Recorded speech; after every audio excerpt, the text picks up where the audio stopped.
विषय वस्तु पर प्रकाश डालेंगे आदरणीय राजयोगी बृजमोहन भाई साहब, जो माउंट आबू से हमारे बीच में पधारे हैं। आप सभी को पता है भाई साहब का उम्र अभी 91 ईयर्स है। एक बार ताली तो बजा सकते हैं। लगता नहीं है, क्योंकि अंदर से मैं एक बात तो आपको बता दूं कि ईश्वरीय विश्वविद्यालय में जो गीता ज्ञान का अध्ययन होता है और अनुभव होता है, इसके माध्यम से शारीरिक आयु कितना भी हो, लेकिन मन से मनुष्यात्मा बहुत सशक्त रहता है। भाई साहब के बारे में मैं क्या कहूँ। हमारे बीच ईश्वरीय विश्वविद्यालय के सीनियर मोस्ट भाई जी हैं और आप बचपन से इस ईश्वरीय ज्ञान मार्ग में चल रहे हैं अपने विद्यार्थी काल से। और आप वैसे बीकॉम LLB चार्टर्ड अकाउंटेंसी पूर्ण करके आप कुछ 17 ईयर्स आपने जॉब भी किया। बाद में संपूर्ण रीति से आप इस ईश्वरीय विश्वविद्यालय की सेवाओं में अपने आप को समर्पित कर दिया। वर्तमान समय आप ब्रह्मा कुमारी ईश्वरीय विश्वविद्यालय के जनरल सेक्रेटरी के रूप में भी सेवाएं दे रहे हैं। ईश्वरीय विश्वविद्यालय के वित्त और लेखा विभाग के आप प्रमुख हैं। आप सारे विश्व में ईश्वरीय विश्वविद्यालय की ब्रह्मा कुमारी की कमेटी के मेंबर हैं और ऐसे महाभगवद गीता महासम्मेलन के आप प्रेरणा स्रोत है।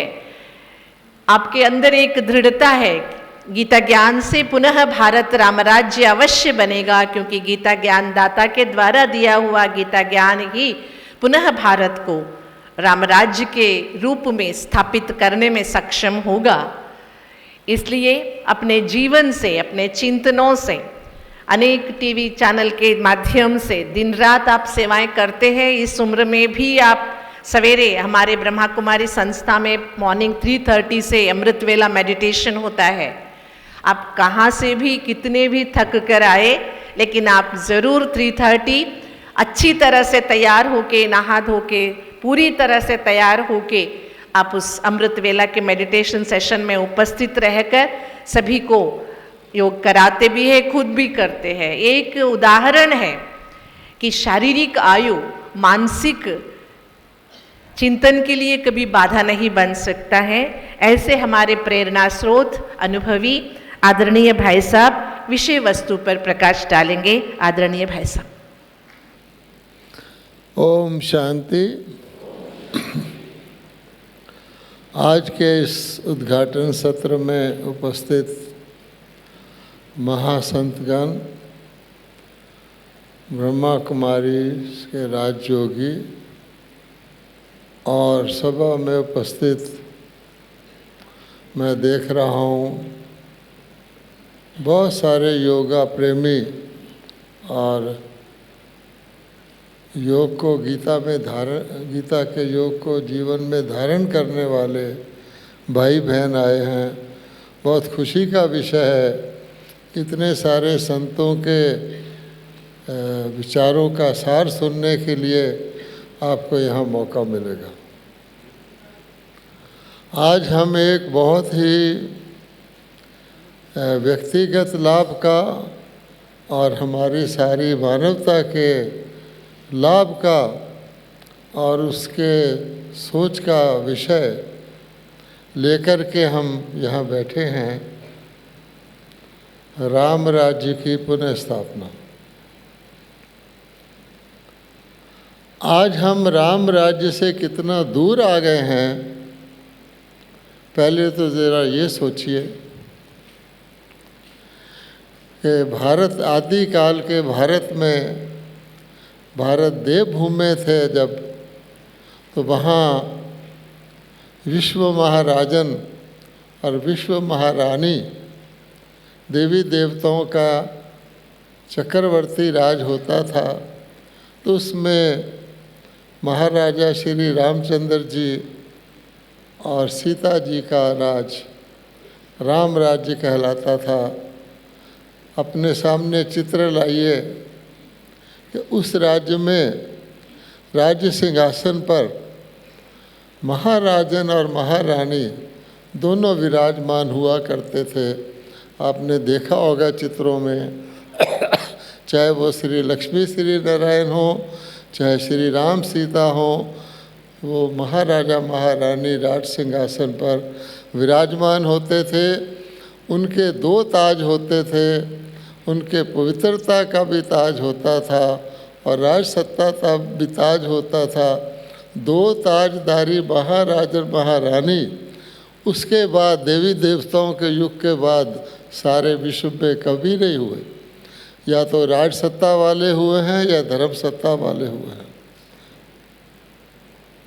दूसरी बात आगे चलिए तो हम कहते हैं रघुकुल, राम राज्य एक वंश था। अकेले श्री राम श्री सीता राजा रानी नहीं थे, उनका स्वराज्य पूरा युग चला था। आप सोचिए, पूरा त्रेता युग चला था देखा जाए तो उसमें 12 राजगद्दियाँ होती थी। उसके बाद क्या हुआ? उसके बाद जो राजा आए, एक तो महारानी राज सिंहासन पर नहीं रही, दूसरे जो पवित्रता का ताज होता था देवी देवताओं का वो गायब हो गया, और तीसरी बात ये थी कि कभी भी देवी देवताओं को अपने राज्य में मंत्री रखने की आवश्यकता नहीं होती थी, उन्हें किसी की सलाह करने की आवश्यकता नहीं होती थी। वहाँ कोई न्यायिक अधीश भी नहीं रखा जाता था। राज सत्ता, धर्म सत्ता, न्याय सत्ता उन परिपूर्ण महाराजा महारानी के हाथ में होती थी। परंतु बाद वाले राजा मंत्री रखने लग गए। उसके बाद तो उनकी राज सिंहासन वो जो ताज था वो भी चला गया। फिर पगड़ी वाले राजा आ गए, फिर उसके बाद आप जानते हैं युद्ध करने वाले राजा आ गए। फिर धीरे धीरे तो राज सत्ता ही भारत से ख़त्म हो गई। आज हम राम राज्य से कितना दूर हैं कि प्रजा पर राज्य है और मंत्री ही मंत्री हैं, उपमंत्री हैं, इत्यादि इत्यादि हैं, लेकिन राजा नहीं है। अब ऐसी स्थिति से हमने पुनः राम राज्य में आना है। दूसरी बात अगर आप देखें तो राम राज्य में कहा जाता है शेर और गाय एक घाट जल पीते थे, यानी पशुओं में भी हिंसा नहीं थी, दूध घी की नदियाँ बहती थी, अर्थात संपन्नता थी।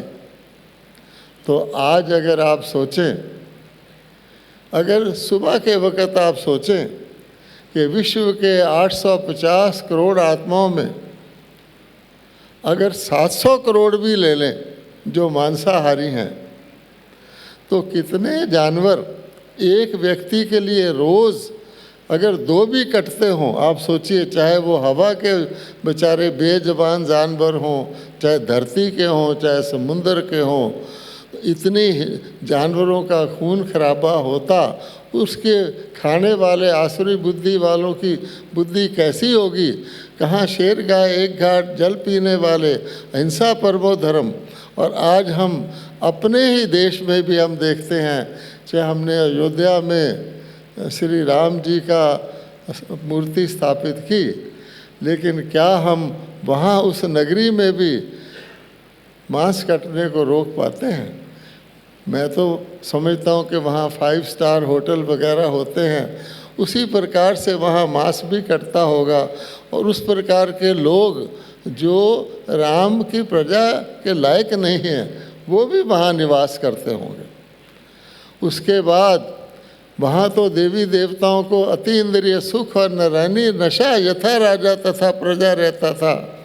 और आज हम देखते हैं कि अब वहाँ पर हम शराब का नशा, यानी सारे भारत के अंदर गांधी जी ने कम से कम ये कहा था कि स्वतंत्र भारत में शराबबंदी होगी, प्रोहिबिशन होगा।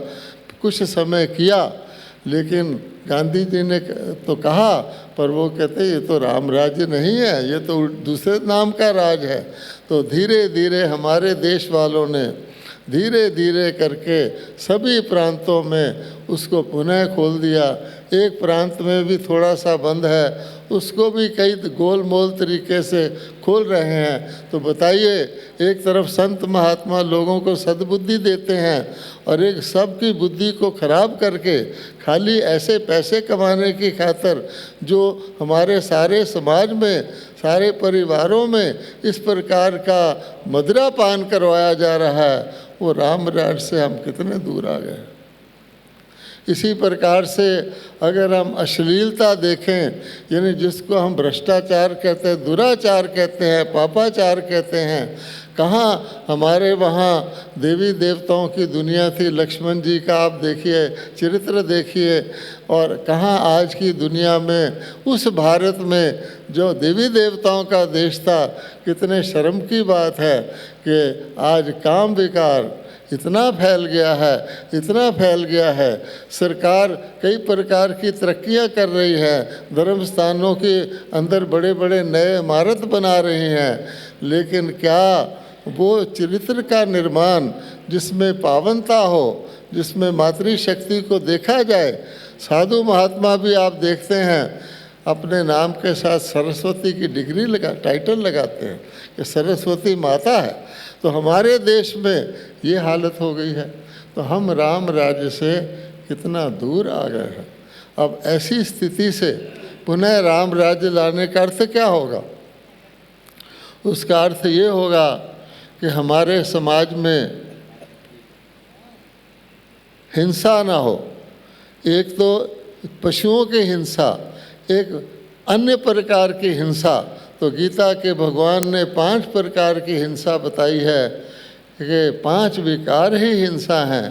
काम, क्रोध, लोभ, मोह और अहंकार, यही हिंसा के भिन्न रूप हैं। जिस व्यक्ति के अंदर ये विकार उपस्थित है उसको अहिंसक नहीं कह सकते। तो आज तो विकारों का बोलबाला है, सब परमात्मा को कह रहे हैं विषय विकार मिटाओ, मैं मूर्ख खल कामी, हे भगवान मुझे सद्बुद्धि दो, मैं नीच पापी कपटी हो गया हूँ।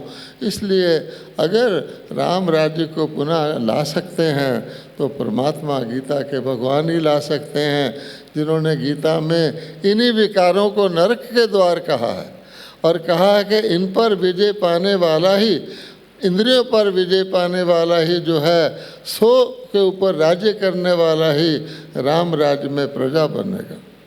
अब जैसे मैंने कहा रघुकुल, इसी प्रकार से हम जब विश्व को कुटुंब मानते हैं तो कुटुंब में परिवार होता है। राम राज्य में भी राम प्रजा होती है और प्रजा के अंदर नर नारी पुरुष स्त्री परिवार होता है। जब तक राम प्रजा नहीं होगी तो राम राज्य कैसे आएगा? अब राम प्रजा कौन बनाएगा? ये एक बहुत ही गूढ़ बात है कि हमारे देश में ब्रह्मा जी को प्रजापिता कहा गया। ब्रह्मा जी कौन सी प्रजा के पिता हैं? कहा जाता है ब्रह्मा जी ने प्रजा सहित यज्ञ रचा था। तो प्रजा में क्या पुरुष ही पुरुष थे? प्रजा में स्त्रियां भी थी। इसलिए भगवान कहते हैं जो कुटुंब बनाया, राम राज्य की प्रजा बनाई, वो ब्रह्मा जी के द्वारा निराकार परमात्मा शिव ने बनाई। क्योंकि मैंने कल भी कहा था कि माता के बगैर परिवार नहीं बन सकता है। तो हम वैश्विक कुटुंब नहीं होगा जब राम की प्रजा नहीं होगी तो राम राज्य कैसे आएगा? इसलिए जगदम्बा को भी, जिसको हम सरस्वती देवी कहते हैं, उसको भी जगत की माँ कहते हैं, अम्बा कहते हैं। वो भी परिवार को चलाने शुरू करने वाली है। इसलिए हम जानते हैं कि ब्रह्मा जी और सरस्वती जी को सभी धर्मों वाले अपने धर्म के पूर्वज मानते हैं। चाहे वो एडम कहें, ईव कहें, आदम कहें, हवा कहें, कुछ भी कहें। तो ये जो परमात्मा ने, निराकार परमात्मा कहते हैं मैं भी अगर परम पिता हूँ तो केवल आत्माओं का परम पिता रहूं तो मैं आपको अपना उत्तराधिकार भी नहीं दे सकता। मुझे माता का रूप लेकर, ब्रह्मा जी को माता भी कहा गया है और सरस्वती को तो ब्रह्मा की बेटी जगदम्बा कहा ही गया है। तो इस प्रकार से वो जो प्रजा, आध्यात्मिक प्रजा राम राज्य की रची, वो परमपिता परमात्मा ने ईश्वरीय ज्ञान देकर, ईश्वरीय योग सिखाकर, ईश्वर दैवी गुणों की धारणा करा के, दिव्य शक्तियाँ दे करके रची थी। उसी के लिए भगवान धरती पर आए थे। इसलिए हम ये कहते हैं कि राम राज्य की स्थापना परमपिता परमात्मा कहो, गीता का भगवान कहो, वो कौन है? तो सारे भारत के अंदर हम केवल और केवल शिव को ही परमात्मा ने नमः कहते हैं। शिव परमात्मा ने नमः, ओम नमः शिवाय। और शिव की जो मूर्तियां हैं ज्योतिर्लिंगम स्वरूप से, जिसके 12 ज्योतिर्लिंगम मठ सारे भारत में प्रसिद्ध हैं, वो परमात्मा के कर्तव्यवाचक नाम से, चाहे उनको हम विश्वनाथ कहें, चाहे हमको महाकाल कहें, अमरनाथ कहें, सोमनाथ कहें, वो सारे भारत में मौजूद हैं। और ख़ास बात यह है कि परमपिता परमात्मा शिव, वो कहते हैं मेरे नाम के साथ रात्रि जुड़ी हुई है। शिव की रात्रि, देवियों की भी रात्रि, ब्रह्मा जी की भी रात्रि गाई हुई है। इनका आपस में लिंक है। और आप देखेंगे हर जीवन के श्रेष्ठ कर्तव्य के लिए एक मातृ रूप है। जब हम ब्रह्मा विष्णु शंकर कहते हैं, देव देव महादेव, और उनके पिता शिव कहते हैं, तो हम सरस्वती, लक्ष्मी और दुर्गा जी भी कहते हैं। सरस्वती जी विजडम की देवी हैं, लक्ष्मी जी हर प्रकार के धन की देवी हैं, चाहे वो गुणों का धन हो, समय का धन हो, और दुर्गा जी शक्ति की देवी हैं। और सिंहासन, दुर्गा जी का जो सवारी है शेर के ऊपर दिखाई गई है, तो शेर के ऊपर जो बैठ सकता है वही सिंह आसन पर बैठने लायक राजा होता है। और अगर श्री राम श्री सीता अपने दैवी सिंह आसन पर बैठते हैं तो उनके अंदर वो शक्तियां हैं, दिव्य शक्तियां हैं शेर के ऊपर सवारी करने की, और उनकी प्रजा भी ऐसी है। फिर आप देखेंगे हमारे भारत में अन्नपूर्णा देवी है, हमारे भारत में संतोषी माँ है, हमारे भारत में शीतला देवी भी है और ज्वाला देवी भी है, जिनकी हम आज मूर्तियों के रूप में पूजा करते हैं। वो कौन है? तो परमात्मा कहते हैं मैंने ही आकर के दैवी संपदा को रचा था और दैवी संपदा को उन्नत किया था और उनको वृद्धि को पाया था। उन्नत का अर्थ है कि जो पहले आसुरी संपदा था, जो गीता का 16 अध्याय में कहा गया है कि 2 संपदा हैं, आसुरी संपदा और दैवी संपदा। जब एक होती है तो दूसरी नहीं होती। जब राम राज्य होता है तो आसुरी नहीं होते, जब रावण राज्य होता है तो देवता नहीं होते। लेकिन आसुरी को दैवी बनाना, ईश्वरीय संपदा बनाना, जिसको ब्राह्मण लोग ब्राह्मण को सर्वोत्तम गिनते हैं, और कहा गया है कि ब्राह्मण ब्रह्मा जी के मुख से निकले थे, अर्थात उनको अपनी मुख वंशावली परमात्मा शिव ने बनाया था। तो वो कार्य अब मिल कर के, क्योंकि उसके अंदर पूरा परिवार चाहिए और परिवार के अंदर आपको पवित्र प्रवृत्ति चाहिए, तो इसलिए राम राज्य बनाना है। ये तो अंडरस्टूड ही है कि हम राम राज्य से बहुत दूर हैं, लेकिन परमात्मा की शक्ति से वो राम राज्य का पुनः समय आ गया है। क्योंकि जब अति हो जाती है, जब धर्म की अति गिलानी हो जाती है, पाप का घड़ा भर जाता है, तो परमात्मा कहते हैं कि मैं सबसे पहले तो दुष्कर्म करने वालों को शरीरों से छुड़ाकर मुक्त करके उनको पावन बना के पुनः परम धाम ले जाता हूँ, ताकि नीचे धरती पर जो मैं राम राज्य स्थापित करता हूँ, देवलोक, वो लोग इंटरफियर ना करें। जब तक देवताओं की दुनिया रहती है, आसुरी संपदा वाला कोई भी व्यक्ति परम धाम से नीचे नहीं आ सकता। इसीलिए आप देखेंगे जब देवताओं की दुनिया समाप्त होती है, उसके बाद अन्य धर्म शुरू होते हैं, और वो सारे धर्म परमात्मा को याद करने के ही होते हैं। परमात्मा के द्वारा दी हुई दिव्य शक्तियों को धारण करके धार्मिक जीवन व्यतीत करने वाले नहीं होते, जिसके लिए भगवान ने कहा कि मैं अच्छी तरह से सत्य सनातन देवी देवता धर्म की स्थापना करता हूँ। उस कार्य का समय अब आ गया है और हम समझते हैं कि हमारे महासंतगण वो भी समझते हैं कि वासुदेव कुटुंब बनाना है, राम राज्य की प्रजा बनानी है, तो वो प्रजा परिवारों में बनेगी, तो परिवारों के अंदर हमें दिव्यता लानी है और वह परमात्मा ही लाते हैं गीता ज्ञान द्वारा। तो आज हमारे सारे इस कार्यक्रम का विषय वस्तु इसी के इर्द गिर्द है। ओम शांति।